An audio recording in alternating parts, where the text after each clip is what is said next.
Salam semua dan hai. Video kali ini kami akan menunjukkan cara transfer file dari telefon Android ke Mac menggunakan USB kabel. Transfer file dari telefon Android ke Mac adalah sesuatu yang sangat mustahil. So kita perlukan satu software ataupun aplikasi untuk membantu pemindahan file dari telefon Android ke Mac. So first step ialah kita download aplikasi ini di android.com. Link ada dalam description. So kita buka, tekan open. Tiada peranti Android yang ditemui, so saya kena sambungkan Android phone ke USB kabel.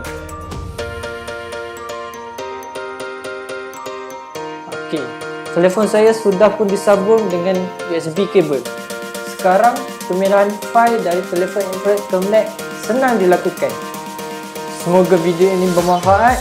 Jangan lupa like, share, subscribe ke channel Make Note dan tekan butang notifikasi untuk video akan datang. Sila beri pendapat dan pandangan pada video ini di ruangan komen. Terima kasih kerana menonton.